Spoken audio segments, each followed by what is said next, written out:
IT की smart class में आप सभी का स्वागत है। और आज की क्लास में हम लोग सीखने वाले हैं पावर पॉइंट में स्लाइड शो के बारे में, जिसमें कि पिछली क्लास में मैंने आपको कस्टम स्लाइड शो तक मैंने आपको बता दिया था। और आज की क्लास में जो जानना है setup slide show, hide slide, rehearse timing, record, ये सारे ऑप्शन आज की क्लास में जानना है। और इसी के साथ साथ रिकॉर्ड वाले ऑप्शन के भी बारे में आज की क्लास में जानेंगे। तो देखिए, पिछली क्लास में मैंने आपको बताया था कि कस्टम शो का मतलब ये होता है कि जैसे कि जो भी स्लाइड मैंने यहाँ पे बनाया है उन सभी स्लाइडों का हम एक अलग अलग क्लास ले सकते हैं, उसको क्लास वाइज डिवाइड कर सकते हैं। मान के चलिए कि 7 बजे के बैच में क्या क्या पढ़ाना है, 8 बजे के बैच में क्या क्या पढ़ाना है, 9 बजे के बैच में क्या क्या पढ़ाना है, तो हम यहाँ से क्लास यहाँ पे हम बना सकते हैं। इसके लिए मैंने बताया था कि कस्टम शो पे क्लिक करने के बाद यहाँ पे न्यू वाले ऑप्शन पे क्लिक करेंगे और तब मैंने आपको बताया था कि जो भी स्लाइड हमको लेना है पहले तो यहाँ पे हम कुछ नाम देंगे ना। तो यहाँ पे मैंने बताया था कि यहाँ पे मैंने नाम दे दिया कि क्लास नंबर 7, यानी कि 7 बजे के बैच में पढ़ाना है। क्या क्या, तो टाइप्स ऑफ मेमोरी ऐड करिए, अबाउट सीपीयू ऐड करिए, ओके करिए। अब यहाँ से क्लोज करना है, एक क्लास यहाँ पे क्रिएट होकर के आके। और फिर मैंने बताया था कि कस्टम शो पे क्लिक करने के बाद फिर यहाँ पे न्यू पे आइएगा। और भी क्लास अगर आप लेना चाहते हैं तो यहाँ पे कस्टम शो 1 हटा करके और यहाँ पे दे दीजिएगा क्लास नंबर 8। अब 8 बजे के बैच में जो आपको पढ़ाना है उसमें इनपुट डिवाइस के बारे में पढ़ाना है, इसको भी आपने ऐड कर दिया। और कीबोर्ड के बारे में पढ़ाना है, इसको भी आपने ऐड कर दिया। और ऐड करने के बाद ओके करिएगा और फिर आप इसको क्लोज कर दीजिएगा। यही तक मैंने ऑप्शन बताया था ना। अब चलिए, अगला जो ऑप्शन आपका दिया है सेटअप स्लाइड शो, ये बहुत इंपॉर्टेंट ऑप्शन है सेटअप स्लाइड शो, क्योंकि इसमें इतने सारे ऑप्शंस आपके दे रखे हैं। देखिए, इसमें सबसे पहला ऑप्शन आपका दिया है प्रेजेंटेड बाई, ये स्पीकर फुल स्क्रीन, मतलब ये कि अगर आप इस मोड में रखेंगे और तब जाकर के अगर आप शिफ्ट F5 बटन प्रेस करेंगे तो ये पूरा पेज आपका जूम हो जाता है, ये पूरा स्लाइड आपका जूम हो जाता है, समझ रहे हैं ना। लेकिन अगर जो है हम ये चाहते हैं कि इसमें जो है टाइटल बार भी दिखे और स्टेटस बार भी दिखे, तो इसके लिए सेटअप स्लाइड शो पे आने के बाद यहाँ पे आपको लेना है ब्राउज बाय इन इंडिविजुअल विंडो, इसी पे आपको क्लिक करना है और तब आप ओके करेंगे और शिफ्ट F5 प्रेस करेंगे तो देखिए कुछ इंप्रूवमेंट हुआ है। इसमें टाइटल बार भी दिख रहा है और स्टेटस बार भी दिख रहा है, समझ रहे हैं ना। तो ये आप अलग अलग इसमें ऑप्शन आप लगा सकते हैं। अब चलिए, अगला जो ऑप्शन आपका दिया है सेटअप स्लाइड शो में, ये कह रहा है कि ब्राउज कियोस्क फुल स्क्रीन, अगर आप इस पर भी क्लिक करके और शिफ्ट F5 दबाते हैं तो वही फुल स्क्रीन में ही डेटा आपका आता है, हो जाएगा। तो ये इसका प्रयोग है। तो आप सेटअप स्लाइड शो में जाने के बाद अपने अकॉर्डिंग यहाँ से ऑप्शन आप ले सकते हैं। वैसे बाय डिफॉल्ट ये वाला ऑप्शन आपका रहता है। अब चलिए, अगला क्या दिया, लूप कंटिन्यू अनटाइल स्किप, मतलब ये कि जैसे कि टोटल मैंने 10 यहाँ पे बनाया है, मतलब यहाँ पे 10 मैंने स्लाइड बनाया है। और क्या होता है कि जब हम यहाँ पे शिफ्ट F5 प्रेस करते हैं तो ऐसे पूरा सीरियल वाइज तरीके से आता है, लेकिन लास्ट में जब यहाँ पे आता है तो लास्ट में ऐसे ब्लैक पट्टी आ जाता है। ये इंडिकेट करता है कि आपका स्लाइड क्या हो गया, एंड हो गया, और इसके बटन दबा करके आप बाहर आते हैं।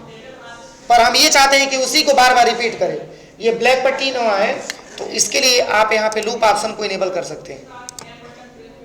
इससे फायदा ये होगा कि कंटिन्यू बार बार उसी को रिपीट करेगा, वो ब्लैक पट्टी नहीं आने देगा। देखिए, अगर आप यहाँ से ओके करते हैं तो 1 नंबर पे एज्यूम करिए कि मैंने सीपीयू को 1 नंबर पे लाके चला गया, 1 नंबर पे सीपीयू है और लास्ट नंबर पे क्या है, इनपुट डिवाइस है। तो इनपुट डिवाइस के बाद ब्लैक पट्टी आना चाहिए ना, लेकिन देखिए यहाँ पे ब्लैक पट्टी नहीं आएगा। देखिए यहाँ पे लास्ट पे आते हैं, लास्ट ये है ना, तो ब्लैक पट्टी आना चाहिए ना, लेकिन ब्लैक पट्टी नहीं आएगा, इसे पुनः रिपीट हो जाएगा। देखिए, यही हमारे लूप का यूज होता है। अगर आप लूप लगा देंगे तो इससे फायदा ये होगा कि बार बार उसी चीज को कंटिन्यू करेगा ये। और पुनः आप चाहते हैं कि जैसे था वैसे हो जाए तो यहाँ पे क्लिक करके बस यहाँ पे लूप ऑप्शन को आप डिसेबल कर दीजिए। आप ओके करेंगे तो ये रिपीट नहीं करेगा, हो जाएगा ना। अब इसके बाद से क्या ऑप्शन आपका दिया है, शो विदाउट ए नरेशन। अगर आपने कोई ऐसा डेटा बनाया है जिसपे कि अगर आपने नरेशन दिया है, अगर आप ये चाहते हैं कि जब हम इसको ओपन करें तो बिना नरेशन का ओपन हो, तो आप सेटअप स्लाइड शो में आकर के नरेशन ऑप्शन का प्रयोग कर सकते हैं। पर इसका प्रयोग करने के लिए आपको फोटो एल्बम पे आना है और फोटो एल्बम पे मैंने नरेशन को ऐड करना मैंने बताया था कि अगर टेक्स्ट बॉक्स में कुछ नरेशन हम लिख देते हैं तो उसमें टेक्स्ट बॉक्स भी आता है, फोटो भी आता है। इसमें फोटो के साथ साथ टेक्स्ट बॉक्स भी आप ऐड कर सकते हैं, तो एक ऐसे टेक्स्ट बॉक्स भी बन करके आ जाता है। तो अगर हम ये चाहते हैं कि केवल फोटो ही ऐड हो, नरेशन ना आए, तो इसके लिए आप जो है यहाँ पे स्लाइड शो पे आके और आप यहाँ से इसको इनेबल कर सकते हैं। और अगला क्या दिया, एनिमेशन। तो एनिमेशन मैंने इसके पहले भी बताया था कि अगर आप एनिमेशन अगर आपने कोई यहाँ पे लगा दिया, जैसे कि सिलेक्शन करने के बाद और कोई सा भी एनिमेशन आपने यहाँ पे लगा दिया, वैसे मैंने एनिमेशन पढ़ाई थे आप लोगों को, कोई सा भी एनिमेशन अगर आपने लगा दिया और फिर इसको भी सिलेक्शन करते हैं और इस पे भी एनिमेशन आपने लगा दिया, तो क्या है, अगर हम शिफ्ट F5 प्रेस करेंगे तो एनिमेशन मूव करेगा कि नहीं करेगा? कर रहा है ना। लेकिन हमारी ये रिक्वायरमेंट आ गई कि सर एनिमेशन को रोकना चाहते हैं, जितना पर भी एनिमेशन आपने लगाया है उस सभी एनिमेशन को ब्रेक करना चाहते हैं, तो इसके लिए क्या करिएगा, आप यहाँ पे आइएगा स्लाइड शो पे और यहाँ पे आ जाइएगा सेटअप स्लाइड शो पे और इसको आप यहाँ से रोक लीजिए, स्टॉप कर लीजिए। अब आप ओके करेंगे तो अब अगर आप यहाँ पे F5 बटन प्रेस करेंगे, शिफ्ट F5 प्रेस करेंगे, तो ये स्लाइड पे एनिमेशन तो लगा है लेकिन क्या कर दिया, ब्रेक कर दिया। अब यहाँ पे कोई सा भी एनिमेशन, जो भी आप एनिमेशन लगाएंगे, एनिमेशन काम ही नहीं करेगा। क्यों? क्योंकि मैंने ब्रेक कर दिया। और फिर अगर आप इसको हटा देते हैं, सेटअप स्लाइड शो पे आने के बाद अगर आप यहाँ से हटा देते हैं तो ये एनिमेशन टैब वाला ऑप्शन आपका काम करेगा। देखिए F5 बटन प्रेस करिए, देखिए काम कर रहा है। अब अगला क्या ऑप्शन आपका दिया है सेटअप स्लाइड शो में, अगला ऑप्शन आपका दिया है डिसेबल हार्डवेयर ग्राफिक्स एक्सक्लेरेशन।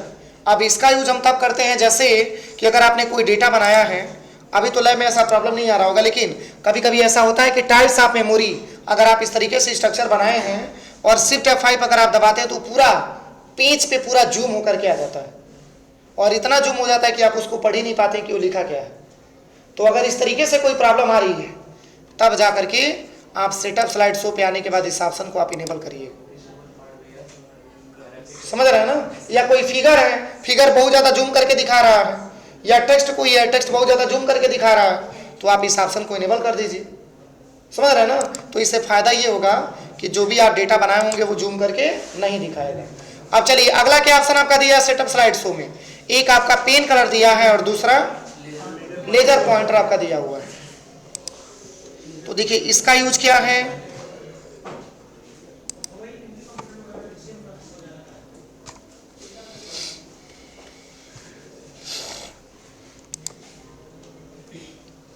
देखिए इसका यूज क्या है, तो यहीं पे आकर के शिफ्ट F5 हम प्रेस करते हैं।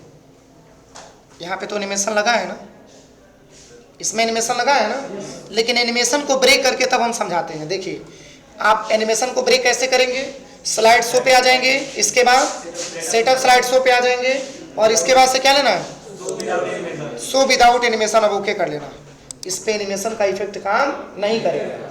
अब यहीं पे शिफ्ट F5 प्रेस करिएगा। अब चलिए अगर कलर भी लेना है तो सेटअप स्लाइड शो पे आकर के अपने अकॉर्डिंग आप कलर ले सकते हैं। तो यहां से मैंने ले लिया येलो कलर, ओके करिए। अब शिफ्ट F5 दबाइए। तो इसका प्रयोग हम तब करते हैं जब लाइव क्लास वगैरह पढ़ाना होता है, जैसे कि प्राइमरी मेमोरी के बारे में एक्सप्लेन करके बताना है, तो आप यहीं पे क्लिक करेंगे तो ऑप्शन मिलेगा। देखिए एक आपका लेजर पॉइंटर दिया है, अगर ऐसे पॉइंटर लेकर के जाकर के समझाना चाहते हैं तो ये पॉइंटर ऑप्शन आपका काम करता है, लेजर पॉइंटर, ऐसा आपने देखा होगा ना। लेकिन अगर आप यहाँ से पेंसिल लेना चाहते हैं तो यहाँ पे पेंसिल भी दिया हुआ है। देखिए आप जो ड्रैग एंड ड्रॉप करके पढ़ाना चाहते हैं इसके बारे में, ऐसे इसमें क्लिक करके आप पढ़ा सकते हैं। तो भी जो भी समझाना है इसके बारे में आप पूरा एक्सप्लेन करके बता सकते हैं। तो ये लाइव क्लास पढ़ाते समय इसका ज़्यादा मात्रा में यूज किया जाता है। जो भी कलर आप लेना चाहते हैं यहाँ से कलर लेकर के इसके बारे में आप समझाते हुए चले जाइए, हो जाएगा ना। तो ये इसका प्रयोग होता है, ठीक है। पुनः हटाना है तो इसके बटन दबा करके यहाँ से और यहाँ से डिस्कार्ड कर दीजिए, पहले की अवस्था में आ जाएगा, हो जाएगा ना। अब चलिए अगला क्या दिया है, अगला दिया है शो स्लाइड, मतलब किसने स्लाइड को हम शो कराना चाहते हैं। तो एक दिया है आल, आल का मतलब अगर हम करेंगे तो जितना भी स्लाइड होगा सब स्लाइड 1 बाय 1 करके मूव करेगा। लेकिन अगर हम जो है इसके पहले वाली स्लाइड अगर हम ले लेते हैं, जो स्लाइड इसके पहले मैंने ओपन करवाया था ना, उस स्लाइड को हम ओपन करवा के फिर बताते हैं। देखिए इतना सारा स्लाइड है ना, तो देखिए अगर जो है सेटअप स्लाइड शो पे क्लिक करेंगे, अगर आप यहाँ पे ले लेते हैं आल, तो इससे 1 बाय 1 करके सभी स्लाइड आपका मूव करेगा। लेकिन अगर आप ले लेते हैं फ्रॉम, तो जैसे कि 10 आपने बनाया है और ऐसी रिक्वायरमेंट आ जाए कि 3 से लेकर के और 7 तक ही देना है, तो ना तो 7 के बाद दिखाएगा ना तो 3 से पहले दिखाएगा। ओके करिए। 3 नंबर पे क्या है? Types of memory. ओके करिए। अब देखिए ये 3 नंबर के स्लाइड जो होगा, अब देखिए 3 नंबर का स्लाइड टाइप्स ऑफ मेमोरी है और 7वें नंबर का स्लाइड टाइप्स ऑफ प्रिंटर। अब यहीं पे F5 बटन प्रेस करिए। टाइप्स ऑफ मेमोरी 3 नंबर का था, फिर ये 4थे नंबर, 5वें नंबर, 6वें नंबर और फिर ये 7वें नंबर। अब इसके बाद से कुछ नहीं आएगा। समझ रहे हैं ना? तो जितना स्लाइड आप यहाँ पे लेंगे उतना ही स्लाइड के अकॉर्डिंग ये काम करेगा। लेकिन वही अगर क्लास वाला लेना हो, अभी जो क्लास मैंने बनाया था देखिए, अब ये क्वेश्चन आ जाए कि सर हमको 7 बजे के बैच में पढ़ाना है, तो 7 बजे का बैच आप टॉपिक यहाँ से ले लीजिए। अब ओके करिए। अब यहीं पे शिफ्ट F5 या मान लीजिए F5 प्रेस करेंगे तो जो आपने 7 बजे के बैच में लिया होगा वही स्लाइड आएगा, बाकी कोई स्लाइड यहाँ पे मूव नहीं करेगा। हो जाएगा? तो ये इसमें ऑप्शन आपका दिया हुआ है, आप ये लैब में प्रैक्टिकल पूरा कर लीजिएगा। ठीक है, ओके कर देते हैं यहाँ पे। अब चलिए अगला क्या दिया है? हाइड का मतलब छुपाना। जैसे कि यहाँ पे हम ये चाहते हैं कि 1 नंबर का स्लाइड प्रेजेंट ना हो, तो इसको आप हाइड कर दीजिए।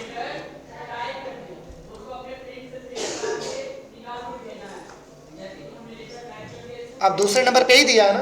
अब अगर आप यहाँ पे F5 बटन प्रेस करेंगे, देखिए दूसरे नंबर से आ रहा है, 1 नंबर का स्लाइड आपका ब्रेक हो गया। F5 बटन अगर आप प्रेस करते हैं तो जो स्लाइड आप हाइड कर देंगे वो स्लाइड पे ये काम नहीं करेगा। लेकिन अगर और भी स्लाइड हाइड करना है, जैसे इसको भी हाइड करना है, इस पे क्लिक करिएगा और यहाँ पे हाइड स्लाइड पे क्लिक करके आप इसको भी हाइड कर दीजिए। फिर इस पे क्लिक करके आप इसको भी यहाँ से हाइड कर दीजिए। अगर आपको मूव कराना है तो F5 बटन प्रेस करेंगे तो ये दूसरे नंबर के स्लाइड से मूव होगा, और फिर यहाँ से राइट एरो प्रेस करेंगे तो ऐसे 1 बाय 1 करके आता जाएगा। देखिए, पर जो स्लाइड आप हाइड कर देंगे वो स्लाइड आपको यहाँ पे शो नहीं होगा। और फिर अगर आप चाहते हैं कि अनहाइड कर दिया जाए तो सिलेक्शन करने के बाद आप यहाँ से अनहाइड पे क्लिक कर लीजिए। यहाँ पे क्लिक करिए और अनहाइड पे क्लिक कर लीजिए यहाँ से। कोई दिक्कत? अब चलिए अगला क्या दिया है? नरेशन ऑप्शन बताना पड़ेगा, फोटो एल्बम बनाएंगे तो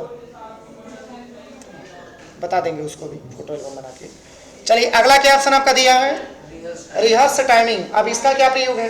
तो जैसे कि मान के चलिए कि कोई भी स्लाइड अगर आप मूव कराना चाहते हैं तो कितना टाइम आप लेना चाहते हैं? 2 मिनट, 4 मिनट, जितना भी आपको टाइम लेना है, तो ये चलता रहेगा स्लाइड और उसमें आप टाइम दे सकते हैं अपने अकॉर्डिंग, और फिर बाद में आपको उसी टाइमिंग के हिसाब से आप उसको शो करा सकते हैं। इसके लिए आपको रिहर्स टाइमिंग का यूज करना होता है। जैसे करना कैसे है, तो यहाँ पे क्लिक करते हैं और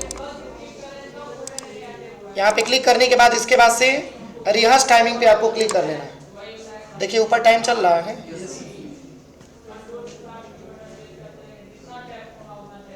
अब जितना टाइम आपको इस स्लाइड पे देना है उतना टाइम दीजिए और तब जाके यहाँ नेक्स्ट करिए। फिर ये दूसरा स्लाइड आ जाएगा। अब इसमें कितना टाइम आप देना चाहते हैं, फिर राइट एरो दबाइए, तीसरा स्लाइड आ जाएगा। फिर इसमें जितना टाइम आप देना चाहते हैं फिर यहाँ से नेक्स्ट करते जाइए। ऐसे नेक्स्ट करते जाइएगा। नेक्स्ट करेंगे तब जाकर के यहाँ से दूसरा ऑप्शन आने लगेगा। देखिए बस यहाँ से नेक्स्ट करते जाइए। जितना टाइमिंग आपको चलाना है उतना टाइम तक आप चलाइए, फिर यहाँ से नेक्स्ट करते जाइए। देखिए अब इससे फायदा क्या होगा, तो जितने स्लाइड में आप टाइम लिए होंगे उसी स्लाइड के अकॉर्डिंग ये काम करेगा। आप यहाँ से अपने अकॉर्डिंग टाइम आप ले सकते हैं।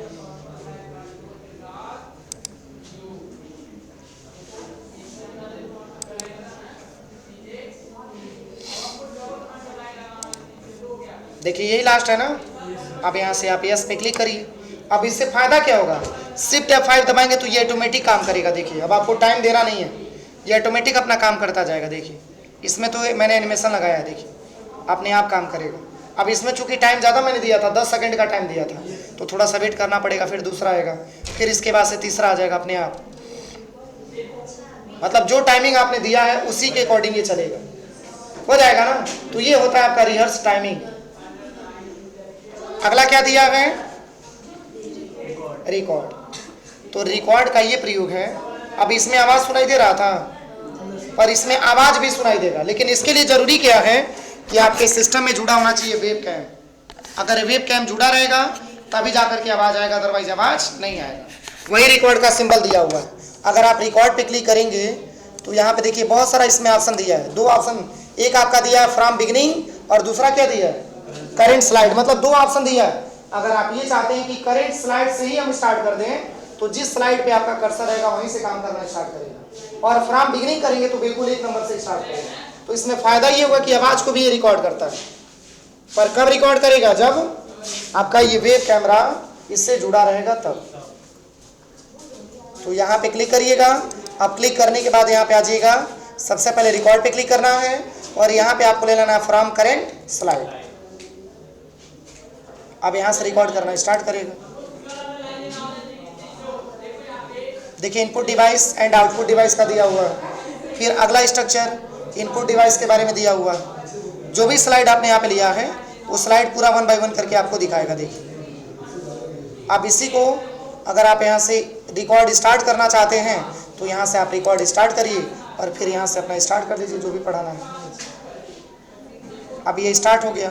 अब जो भी बताना है आप इसके बारे में, आप टाइप्स ऑफ मेमोरी है, 2 प्रकार का मेमोरी आता है, प्राइमरी मेमोरी, सेकेंडरी मेमोरी। और फिर यहाँ से अगला दिया है कीबोर्ड के बारे में, और फिर अगला ऑप्शन आपका दिया है इनपुट डिवाइस में कीबोर्ड है, माउस है, CPU, स्कैनर दिया है। और फिर टाइप्स ऑफ प्रिंटर आपका दिया हुआ है। कितने प्रकार का प्रिंटर होता है, 2 प्रकार का, इम्पैक्ट और नॉन इम्पैक्ट। और फिर अगला क्या दिया है, ये भी टाइप्स ऑफ प्रिंटर ही है। और कीबोर्ड दिया हुआ है। तो कीबोर्ड किस प्रकार का डिवाइस है,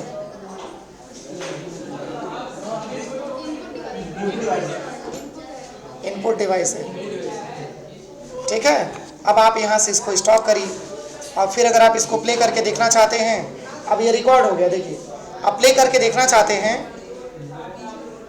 बस यहीं पे F5 बटन प्रेस करिए।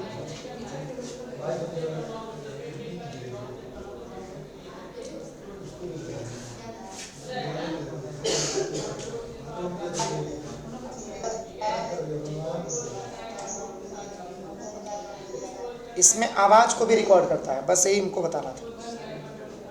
हो जाएगा ना, पर ये तब काम करेगा जब क्या लगा हो, वेब कैम लगा हो, तभी जाके काम करेगा, ठीक है ना। तो ये सारे इसमें ऑप्शन आपके दिए हुए हैं।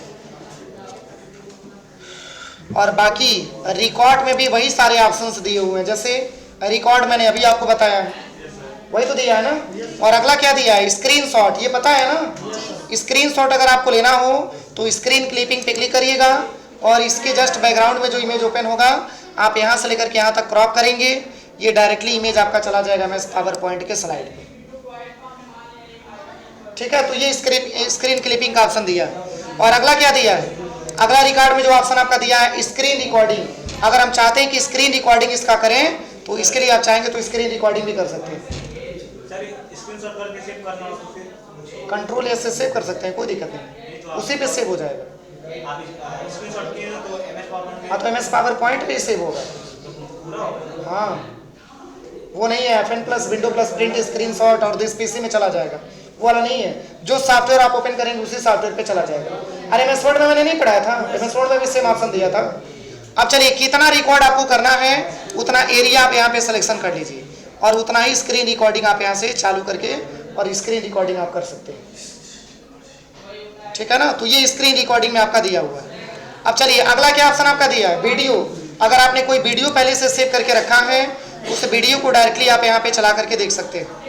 जैसे ये वीडियो पहले का बना है ना, इसको आप यहाँ पे इंसर्ट कराइए और इस वीडियो को आप प्ले करके देख सकते हैं।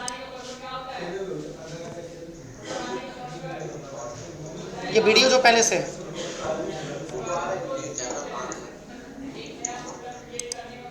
हो जाएगा ना। तो ये ऑप्शन इसमें दिया हुआ है। दूसरी चीज, अगर आप ऑडियो लेना चाहते हैं तो रिकॉर्ड में ऑडियो भी दिया हुआ है। देखिए ऑडियो पे क्लिक करिएगा और यहाँ पे ले लीजिएगा क्या, ऑडियो ऑन माय PC, इस पे क्लिक करिएगा और जो भी ऑडियो आपने बनाया है आप यहाँ पे इंसर्ट कराइए और इसी को प्ले करके आप सुन सकते हैं, हो जाएगा ना। तो ये सारे इसमें ऑप्शन आपके दे रखे हैं। कोई दिक्कत?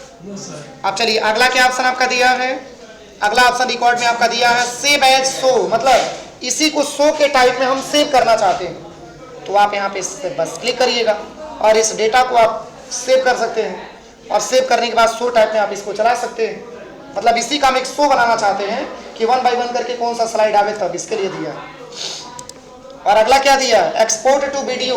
अगर इसी को हम वीडियो में एक्सपोर्ट करना चाहते हैं ताकि अगर इसको ओपन कोई करे तो वीडियो के जैसा चले, तो आप यहाँ पे एक्सपोर्ट क्रिएट वीडियो पे क्लिक कर लीजिएगा और यहाँ से वीडियो के टाइप में आप इसको सेव कर सकते हैं। अब जब आप चलाएंगे तो वीडियो के तौर पे ही चलेगा, हो जाएगा। तो ये सारे इसमें ऑप्शंस आपके दे रखे हैं, इतना पूरा प्रैक्टिकल कर लीजिएगा लैब में, ठीक है। शेष आपका दिया है व्यू टैब, तो व्यू टैब हम नेक्स्ट डे बता देंगे, ठीक है।